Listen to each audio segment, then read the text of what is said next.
Mari kita berdoa.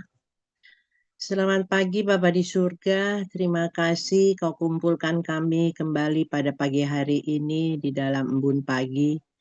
Sebentar kami akan mendengarkan firman-Mu Tuhan. Kau berkati para lektor dan juga Bapak Pastor Paul Zhang dalam menyampaikan firman-Mu.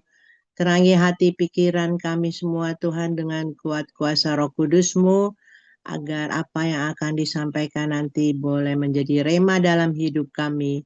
Dan berkati juga Pak Paul agar apa yang semua beliau sampaikan hanya daripada-Mu saja. Di dalam nama anak-Mu Yesus Kristus Tuhan dan Juru Selamat kami yang hidup, kami berdoa dan mengucap syukur. Amin. Amin. Terima kasih Bu Dun. Iya, kami persilakan untuk para lektor dimulai dari Bu Sarina. Ya, baik. Saya akan membacakan Ayub 15 ayat 1 sampai dengan 35. Maka Elifas, orang Teman, menjawab, apakah orang yang mempunyai hikmat menjawab dengan pengetahuan kosong dan mengisi pikirannya dengan angin? Apakah ia menegur dengan percakapan yang tidak berguna dan dengan perkataan yang tidak berfaedah? Lagi pula engkau melenyapkan rasa takut dan mengurangi rasa hormat kepada Allah. Kesalahanmulah yang mengajar mulutmu, dan bahasa orang licik yang kau pilih. Mulutmu sendirilah yang mempersalahkan engkau, bukan aku. Bibirmu sendiri menjadi saksi menentang engkau. Apakah engkau dilahirkan sebagai manusia yang pertama, atau dijadikan lebih dahulu daripada bukit-bukit? Apakah engkau turut mendengarkan di dalam musyawarah Allah dan meraih hikmat bagi dirimu? Apakah yang kau ketahui yang tidak kami ketahui? Apakah yang kau mengerti yang tidak terang bagi kami? Di antara kami juga ada orang yang beruban dan yang lanjut umurnya, yang lebih tua umurnya daripada ayahmu. Kurangkah artinya bagimu penghiburan Allah? Dan perkataan yang dengan lemah lembut ditujukan kepadamu. Mengapa engkau dihanyutkan oleh perasaan hatimu dan mengapa matamu menyala-nyala? Sehingga engkau memalingkan hatimu menentang Allah dan mulutmu mengeluarkan perkataan serupa itu. Masakan manusia bersih? Masakan benar yang lahir dari perempuan? Sesungguhnya para sucinya tidak dipercayainya. Seluruh langit pun tidak bersih pada pandangannya. Lebih-lebih lagi orang yang keji dan bejat, yang menghirup kecurangan seperti air. Aku hendak menerangkan sesuatu kepadamu, dengarkanlah aku, dan apa yang telah kulihat, hendak kuceritakan.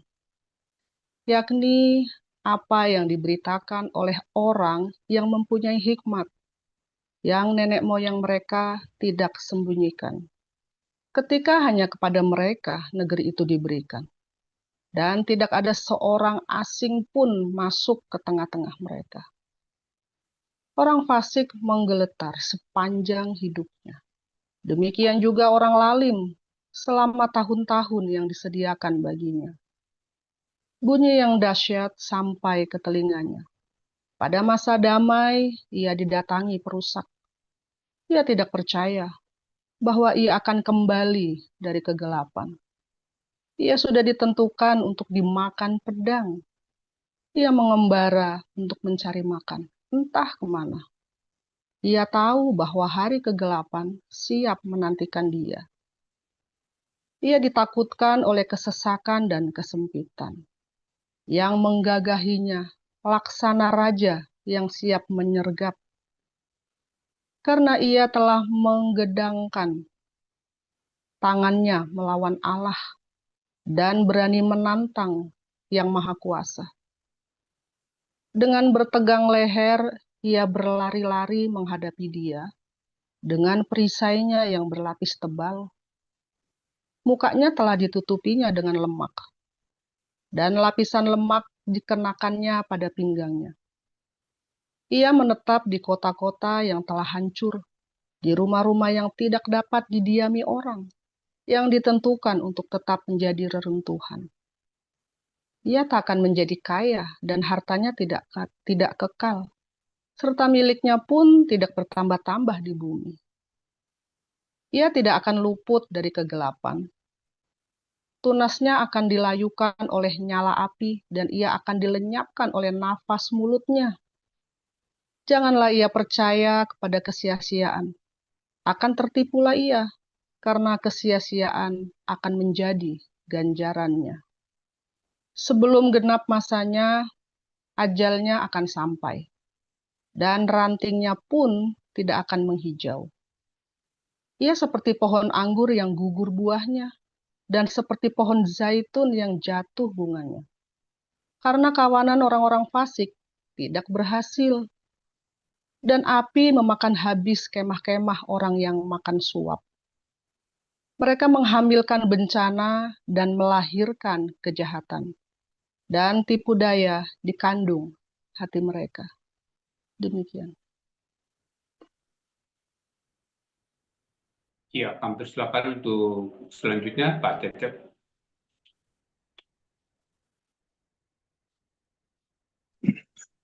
Baik, saya lanjutkan. Lukas 6. Pada suatu hari Sabat, ketika Yesus berjalan di ladang gandum, murid-muridnya memetik bulir gandum dan memakannya, sementara mereka menggisarnya dengan tangannya. Tetapi beberapa orang Farisi berkata, "Mengapa kamu berbuat sesuatu yang tidak diperbolehkan pada hari Sabat?" Lalu Yesus menjawab mereka, "Tidakkah kamu baca apa yang dilakukan oleh Daud ketika ia dan mereka yang mengikutinya lapar? Bagaimana ia masuk ke dalam rumah Allah dan mengambil roti sajian, lalu memakannya dan memberikannya kepada pengikut-pengikutnya. Padahal roti itu tidak boleh dimakan kecuali oleh imam-imam." Kata Yesus lagi kepada mereka, "Anak manusia adalah Tuhan atas hari Sabat." Pada suatu hari Sabat lain, Yesus masuk ke rumah ibadat lalu mengajar, dan di situ ada seorang yang mati tangan kanannya. Ahli-ahli Taurat dan orang-orang Farisi amati Yesus kalau ia menyembuhkan orang pada hari Sabat, supaya mereka dapat alasan untuk mempersalahkan dia. Tetapi ia mengetahui pikiran mereka, lalu berkata kepada orang yang mati tangannya itu, "Bangunlah dan berdirilah di tengah." Maka bangunlah orang itu dan berdiri. Lalu Yesus berkata kepada mereka, "Aku bertanya kepada kamu, manakah yang diperbolehkan pada hari Sabat? Berbuat baik atau berbuat jahat? Menyelamatkan nyawa orang atau membinasakannya?" Sesudah itu, ia memandang keliling kepada mereka semua lalu berkata kepada orang sakit itu, "Ulurkanlah tanganmu." Orang itu berbuat demikian dan sembuhlah tangannya. Maka meluaplah amarah mereka. Lalu mereka berunding, apakah yang akan mereka lakukan terhadap Yesus? Pada waktu itu pergilah Yesus ke bukit itu untuk berdoa, dan semalam-malaman ia berdoa kepada Allah. Ketika hari siang, ia memanggil murid-muridnya kepadanya, lalu memilih dari antara mereka 12 orang yang disebutnya rasul, Simon yang juga diberinya nama Petrus, dan Andreas saudara Simon, Yakobus dan Yohanes, Filipus dan Bartolomeus, Matius dan Thomas, Yakobus anak Alfeus, dan Simon yang disebut orang Selot, Yudas anak Yakobus, dan Yudas Iskariot yang kemudian menjadi pengkhianat. Lalu ia turun dengan mereka dan berhenti pada suatu tempat yang datar. Di situ berkumpul sejumlah besar dari murid-muridnya dan banyak orang lain yang datang dari seluruh Yudea dan dari Yerusalem dan dari daerah pantai Tirus dan Sidon. Mereka datang untuk mendengarkan dia untuk disembuhkan dari penyakit mereka. Juga mereka yang dirasuk oleh roh-roh jahat beroleh kesembuhan. Dan semua orang banyak itu berusaha menjamah dia, karena ada kuasa yang keluar daripadanya, dan semua orang itu disembuhkannya. Lalu Yesus memandang murid-muridnya dan berkata, "Berbahagialah, hai kamu yang miskin, karena kamulah yang akan mempunyai kerajaan Allah. Berbahagialah, hai kamu yang sekarang ini lapar, karena kamu akan dipuaskan. Berbahagialah, hai kamu yang sekarang ini menangis, karena kamu akan tertawa. Berbahagialah kamu, jika karena anak manusia orang membenci kamu, dan jika mereka mengucilkan kamu dan mencela kamu serta menolak namamu sebagai sesuatu yang jahat, bersukacitalah pada waktu itu dan bergembiralah. Sebab sesungguhnya upamu besar di sorga, karena secara demikian juga nenek moyang mereka telah memperlakukan para nabi. Tetapi celakalah kamu, hai kamu yang kaya, karena dalam kekayaanmu kamu telah memperoleh penghiburanmu. Celakalah kamu yang sekarang ini kenyang, karena kamu akan lapar. Celakalah kamu yang sekarang ini tertawa, karena kamu akan berduka cita dan menangis. Celakalah kamu jika semua orang memuji kamu, karena secara demikian juga nenek moyang mereka telah memperlakukan nabi-nabi palsu. Tetapi kepada kamu yang mendengarkan aku berkata, kasihilah musuhmu, berbuatlah baik. Saya ulangi, tetapi kepada kamu yang mendengarkan aku berkata, kasihilah musuhmu dan berbuatlah baik kepada orang yang membenci kamu. Mintalah berkat bagi orang yang mengutuk kamu. Berdoalah bagi orang yang mencaci kamu. Barang siapa menampar pipimu yang satu, berikanlah juga kepadanya pipimu yang lain. Dan barang siapa yang mengambil jubahmu, biarkan juga ia mengambil bajumu. Berikanlah kepada setiap orang yang meminta kepadamu, dan janganlah meminta kembali kepada orang yang mengambil kepunyaanmu. Dan sebagaimana kamu kehendaki supaya orang berbuat kepadamu, perbuatlah juga demikian kepada mereka. Dan jikalau kamu mengasihi orang yang mengasihi kamu, apakah jasamu? Karena orang-orang berdosa pun mengasihi juga orang-orang yang mengasihi mereka. Sebab jikalau kamu berbuat baik kepada orang-orang yang berbuat baik kepada kamu, apakah jasamu? Orang-orang berdosa pun berbuat demikian. Dan jikalau kamu meminjamkan sesuatu kepada orang karena berharap akan menerima sesuatu daripadanya, apakah jasamu? Orang-orang berdosa pun meminjamkan kepada orang-orang berdosa supaya mereka menerima kembali sama banyaknya. Tetapi kamu kasihlah musuhmu dan berbuatlah baik kepada mereka, dan pinjamkan dengan tidak mengharapkan balasan. Maka upamu akan besar dan kamu akan menjadi anak-anak Allah yang maha tinggi. Sebab ia baik terhadap orang-orang yang tidak tahu berterima kasih dan terhadap orang-orang jahat. Hendaklah kamu murah hati sama seperti Bapamu adalah murah hati. Janganlah kamu menghakimi, maka kamu pun tidak akan dihakimi. Dan janganlah kamu menghukum, maka kamu pun tidak akan dihukum. Ampunilah dan kamu akan diampuni. Berilah dan kamu akan diberi. Suatu takaran yang baik, yang dipadatkan, yang digoncang dan yang tumpah keluar akan dicurahkan ke dalam ribaanmu. Sebab ukuran yang kamu pakai untuk mengukur akan diukurkan kepadamu. Yesus mengatakan pula sesuatu perumpamaan kepada mereka. Dapatkah orang buta menuntun orang buta? Bukankah keduanya akan jatuh ke dalam lubang? Seorang murid tidak lebih daripada gurunya. Tetapi barang siapa yang telah tamat pelajarannya akan sama dengan gurunya. Mengapakah engkau melihat selumbar di dalam mata saudaramu, sedangkan balok di dalam matamu sendiri tidak engkau ketahui? Bagaimanakah engkau dapat berkata kepada saudaramu, saudara, biarlah aku mengeluarkan selumbar yang ada di dalam matamu, padahal balok yang di dalam matamu tidak engkau lihat? Hai orang munafik, keluarkanlah dahulu balok dari matamu, maka engkau akan melihat dengan jelas untuk mengeluarkan selumbar itu dari mata saudaramu. Karena tidak ada pohon yang baik yang menghasilkan buah yang tidak baik, dan juga tidak ada pohon yang tidak baik yang menghasilkan buah yang baik. Sebab setiap pohon dikenal pada buahnya, karena dari semak duri orang tidak memetik buah ara, dari duri-duri tidak memetik buah anggur. Orang yang baik mengeluarkan barang yang baik dari perbendaharaan hatinya yang baik, dan orang yang jahat mengeluarkan barang yang jahat dari perbendaharaannya yang jahat. Karena yang diucapkan mulutnya meluap dari hatinya. Mengapa kamu berseru kepada Tuhan, Tuhan, Tuhan, padahal kamu tidak melakukan apa yang aku katakan? Setiap orang yang datang kepada aku dan mendengarkan perkataanku serta melakukannya, aku akan menyatakan kepadamu dengan siapa ia dapat disamakan.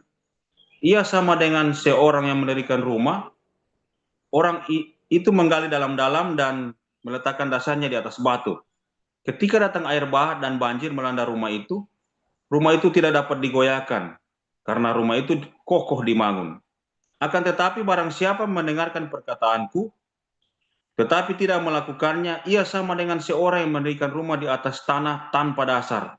Ketika banjir melandanya, rumah itu segera rubuh dan hebatlah kerusakannya. Baik, demikian firman Tuhan. Iya, terima kasih untuk para lektor yang telah membacakan firman Tuhan, Ibu Sarina dan Pak Cecep Utama. Iya, baik Bapak Ibu terkasih, selanjutnya kita akan memasuki renungan firman Tuhan yang sesaat lagi akan dibawakan oleh hambanya Pastor Joseph Paul Jang dengan tema takaran iman. Iya, sebesar apa takaran iman kita saudara-saudara? Langsung kita simak penjelasannya dari Pastor Paul. Silakan Pastor. Haleluya, firman Tuhan selalu baru bagi kita semua yang menanti-nantikan dengan semangat ya, pengharapan saudara ya. Ya, tanpa pengharapan ya Anda tidak akan mendapat hal-hal yang baru tiap hari. Ya, karena capek, lelah berharap. Mengapa lelah berharap? Karena yang kamu harapkan adalah keinginanmu. Ya kan? Yang kamu harapkan adalah keinginanmu. Bukan kehendak Bapa, melainkan keinginanmu. Wah, repot saudara. Setiap pengharapan yang karena keinginanmu, maka akan menjadi jerat bagimu. Karena itulah dagingmu, saudara. Itulah setanmu, saudara. Itulah setan yang merasukimu, keinginanmu yang harus terjadi. Ya, dia berkali-kali bilang ya, bahwa setan itu, ya, itu adalah keinginanmu. Ya kan? Yesus dicobai oleh setan. Tapi Yakobus 1 berkata bahwa kita dicobai oleh keinginan kita sendiri. Jadi kita sekarang tahu bahwa setan itu adalah keinginan kita. Ya, dan ketika kita jatuh di dalam keinginan itu, maka namanya kita kerasukan setan. Ya, nah kalau firman Tuhan itu selalu baru, supaya firman Tuhan selalu baru setiap hari, maka kamu harus punya pengharapan. Nah, pengharapan itu yang benar adalah pengharapan bahwa apapun kehendak Bapa yang terjadi, bukan keinginan kita. Sebab kalau kita mau keinginan kita yang jadi, maka itulah setan. Kita tidak dipenuhi dengan roh Bapa, tapi kita dipenuhi dengan roh setan. Ya, makanya Anda tidak akan ada yang baru. Yang ada adalah bencana yang baru, yang ada adalah keruwetan yang baru. Nah, di padang gurun itu, saudara, di padang gurun itu, ya. Rasanya tadi judulnya harusnya too good to be true ya. Rasanya itu kok masuk tanah perjanjian itu too good to be true. Rasanya kok enggak mungkin kita bisa ke sana ya. Di padang gurun itu rasanya kita enggak mungkin bisa mencapai padang gurun, tanah perjanjian. Kok masa iya? Dulu saya sama anak sampai ribut saudara ya. Anak sampai enggak percaya. Too good to be true. Ya. Saya sampai marah waktu itu saudara ya. Itu dalam masa-masa kita kritis ya, mau berangkat apa enggak.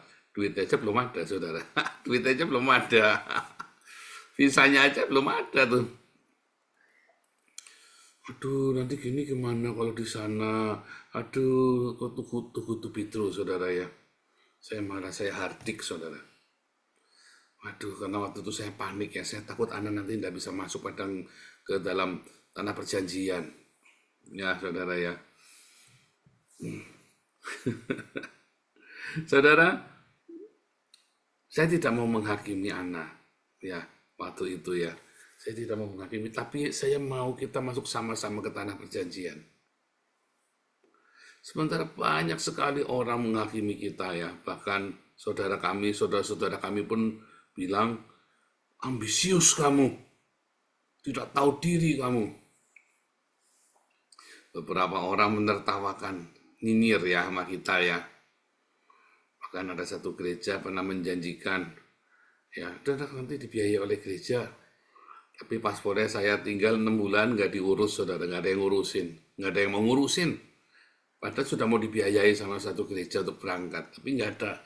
Akhirnya 6 bulan kemudian, saya tahu saya dikerjain, bukan oleh si gembalanya, tapi oleh full timer gereja ini, saudara ya. Terus boleh nggak saya minta, walaupun saya jengkel ya, tapi saya tetap boleh nggak saya minta kembali. Terus dilempar-lempar, saudara ya. Loh, ini paspor saya jangan, karena saya mau ngurus sendiri saja.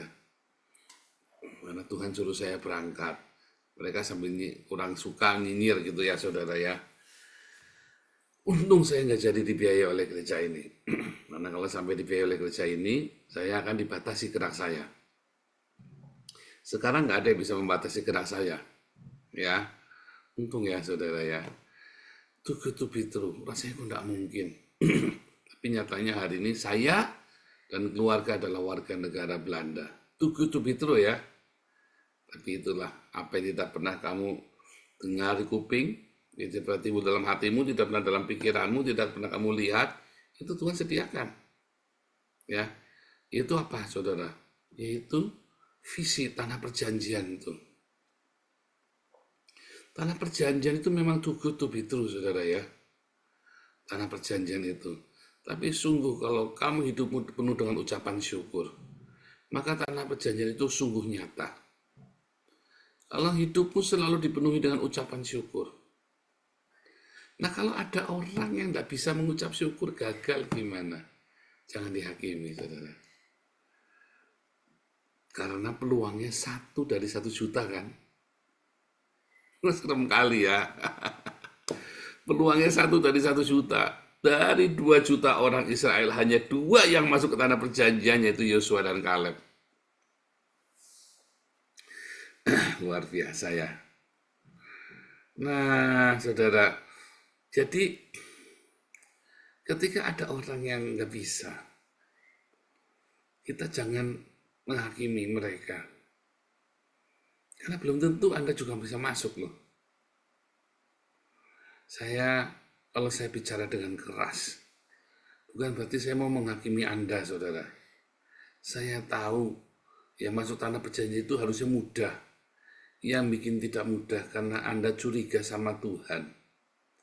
Karena Anda senang menghakimi yang lain. Anda suka nakar orang. Kamu tidak mungkin. Nah, gitu ya, saudara ya. Loh, saya digituin loh sama orang loh, ya, sama pengerja-pengerja gereja, sebuah gereja, saya nggak sebutkan namanya. Kamu, tidak mungkin. Bisa. Dipersulit saya, saudara ya. Tutup itu, rasanya saya. Tapi waktu itu ya, anak down, saya malah semangat loh, saudara. Waktu itu ya, orang menghakimi saya, tidak mungkin, tidak bisa. Tapi saya tahu yang saya dengar, rema yang saya dengar untuk berangkat ke tanah. Ya, apa yang harus saya bayar, pergumulan di padang gurun yang harus saya lewati, badai yang saya harus ikuti dari belakang, dengan segera dia lari. Kamu ketinggalan, dan kamu harus bersembunyi di balik badai itu loh. Ya, sehingga saya tidak terkena panas teriknya matahari dan dinginnya malam di padang gurun. Itulah, saudara ya, Tapi ada orang-orang yang keteteran di padang gurun. Keteteran karena kurang pengalaman. Keteteran karena kurang iman. Keteteran karena kesombongannya sendiri. Ya, keteteran karena dia ingin kedagingannya, masih cinta dengan kedagingannya. Ya kalau buat saya tetap nasihati. Sebagai gembala saya akan tetap tunggu. Jangan khawatir, saudara. Saya akan tuntun. Ya, tetapi Anda yang bukan gembala, Anda yang tidak sedang berurusan dengan penggembalaan, Anda jangan mau dihambat oleh orang ini. Jangan kamu berteman dengan orang-orang ya yang toksik. Kemarin sudah diajari ya, jangan berteman dengan orang yang toksik. Tapi masalahnya orang-orang ini perlu dihibur, perlu dikuatkan. Ya kan kita harus saling menguatkan katanya. Kalau ada yang lemah, ya kamu tahu mana orang yang lemah imannya, mana orang yang toksik. Kamu harus bedain. Orang yang toksik pasti lemah imannya. Tapi orang yang lemah imannya belum tentu dia toksik. Kamu hanya perlu memberikan firman Tuhan. Kamu hanya memberikan menghiburnya. Ya kan? Dalam hidung pujian. Yuk nyanyi sama-sama, yuk doa sama-sama. Cukup dibesuk. Duduk, dengarkan dia ngomong. Tapi hati-hati saudara. Begitu orang ini toksik. Oh, nggak perlu firman Tuhan.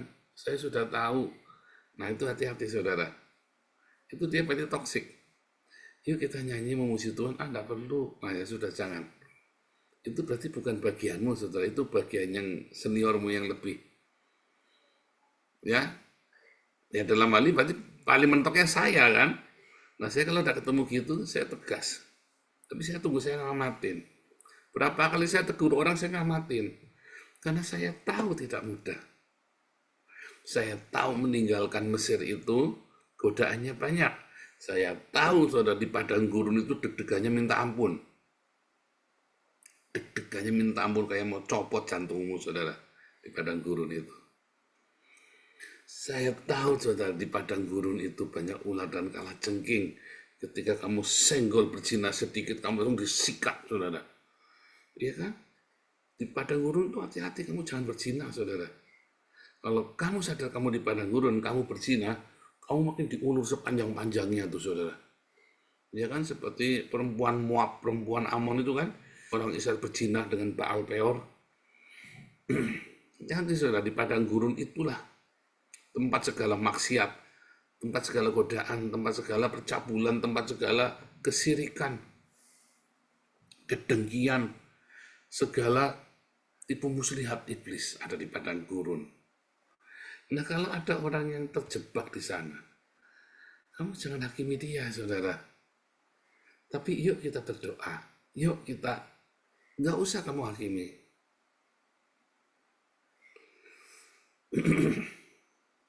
Karena mereka sedang jatuh dan mereka kudu ngurung, aduh sial sekali. Itu sudah sial. Saudara kalau orang di padang gurun lalu di-extend harinya atau tahunnya, sial saudara. Anda masuk penjara, tiba-tiba remisinya dihapus saudara, nggak jadi dapat remisi. Harusnya 1 tahun jalanin, kamu jadi 1 tahun 3 bulan. Waduh saudara, kalau udah nambah sehari aja nggak kepengen saudara. Ya, iya pengalaman ya, nambah sehari aja nggak kepengen. Begitu untuk punya ya hari ini pulang. Kalau perlu saya bangun besok, enggak. Kalau belum bayar hari ini pulang saudara. Sudah nggak tahan ya kan. Apalagi kalau sampai 7 tahun, 10 tahun. Ini 40 tahun di padang gurun. Ketika kamu bikin salah, kamu itu pasti akan dipanjangin. Jadi kalau ada saudaramu jatuh, terjerembab di padang gurun, kamu jangan hakimi, kasihanilah dia. Ya, kasihanilah. Kasihan saudara. Apalagi di padang gurun kamu tahu, kamu dengar dia berzina. Jangan malah diunek-unek ya saudara. Dia sudah akan mendapat hukumannya tanpa kamu ngapa-ngapain dia. Ketika ada orang bikin salah, ada orang temper, ada orang masih sombong, kita jangan menghakimi. Cukup kita memberikan nasihat saja. Tapi kita jangan menghakimi dan membanding-bandingkan. Karena dia lagi susah. Ya. Sebab semua ukuran itu, saudara ya, semua ukuran-ukuran itu sebenarnya kan ukurannya yang akan diukurkan kepada kita lagi.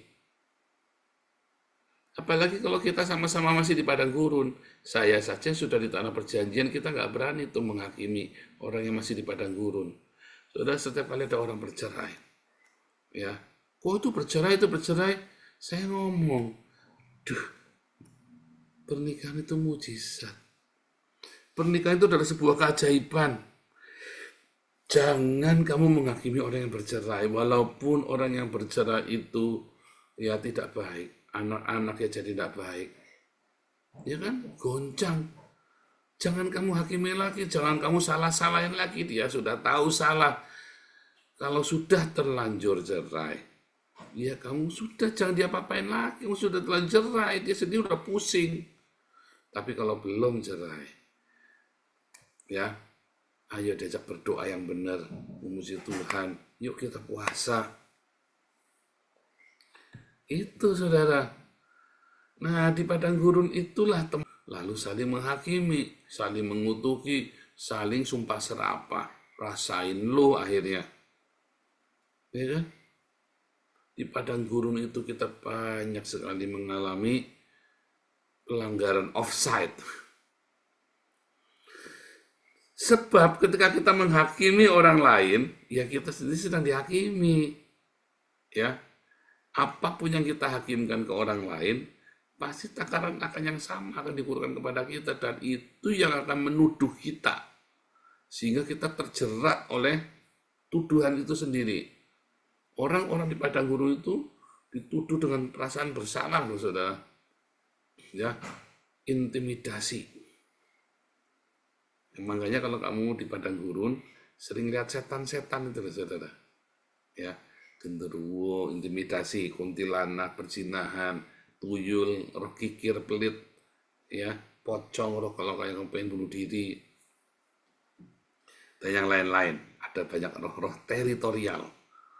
Di padang gurun itu kamu melihat banyak jin-jin itu semua, ya, katakannya dalam Yesaya, apa namanya, jadi lupa namanya, ya, yang lilit itu, ya, syairi ya namanya, ya, saudara, ya. Itu Anda kan banyak mendengar yang rambutnya panjang gerewong-gerewong itu loh. Nah, itu sebenarnya adalah jin-jin, genderuwo segala macam. Itu intimidasi, saudara. Adalah roh intimidasi dalam hidupmu ketika di padang gurun. Sedikit lagi, Pak Mulia. Makanya waktu di padang gurun, yang perlu kamu lakukan, saling menghibur dengan menyanyikan nyanyian pujian. Ya, jangan kebanyakan ngomong, ngajari, saudara, ya. Kalau saya ini kan lagi ngasih tahu nih, ya, pengalaman lagi khotbah. Tapi kalau secara personal, ya, saudara, yuk kita nyanyi, yuk kita muji Tuhan saja, yuk kita berdoa. Kamu ngomong lagi tidak mempan, saudara. Karena di situ memang tempatnya jin-jin, roh intimidasi, roh kemabukan, ada roh iri hati, roh perzinahan, roh kikir. Kan kikir pada gurun kan kamu lagi kurang-kurang itu. Ada banyak sekali kamu kerasukan setan itu loh. Ya, kerasukan tadi apa, hawa nafsumu. Kerasukan setan itu artinya kerasukan hawa nafsumu sendiri. Ya. Nah, itu di padang gurun tempatnya itu tempatnya para jin, katanya Yesaya itu, ya. Tempatnya para jin. Tapi kita mau datang sama Tuhan. Setiap orang kita tahu teman-teman kita yang lagi lemah, ya ajak nyanyi, ajak berdoa bersama. Sedikit aja kasih ayat Alkitab. Kita baca sama-sama Alkitab yuk, udah. Terus yuk kita berdoa. Itu, ya. Janji, ya, jangan menghakimi, ya, kalau ada orang lagi di padang gurun lagi jatuh. Kasihan, saudara, ya. Lebih baik ajak nyanyi bersama, ajak berdoa bersama. Nanti terutama tim besuk ini, ya. Terutama tim besuk. Jangan ngajar-ngajari, ya. Dia sudah dengar, kasih khotbah-khotbah kita saja. Ya, Waktu di padang gurun tuh saya mendengarkan ratusan khotbah, saudara ya. Satu hari bisa 5-10 khotbah tuh. Satu hari sambil tidur aja tempat itu saya dengarkan khotbah, saudara ya. Naik motor saya dengarkan khotbah. Ratusan khotbah itu saya dengarkan, saudara. Khotbahnya banyak siapa saja gitu ya. Saya dengarkan di padang gurun itu. Nah, karena saya sudah nggak bisa dinasehatin juga. Dan saya tahu orang nasihatnya itu buat saya enteng. Aduh, kamu nasihatmu tuh cekeremen, nggak perlu banget sih. Karena apa? Karena hati sudah pahit, sudah karu-karuan. Mari, kalau di padang gurun jangan sok-sok minteri, tapi kita berdoa, kita bernyanyi bersama, baca firman Tuhan sama-sama. Ya, karena yang minteri-menteri itu udah kanggo malah nyakit ke hati, saudara. Nanti kamu di padang gurun dikituin juga, kamu merasa capek juga loh, malah capek loh, saudara ya. Yuk, sama-sama di padang gurun, ajak sesama kita buat nyanyi, ajak buat berdoa bersama. Ya, Tuhan Yesus memberkati.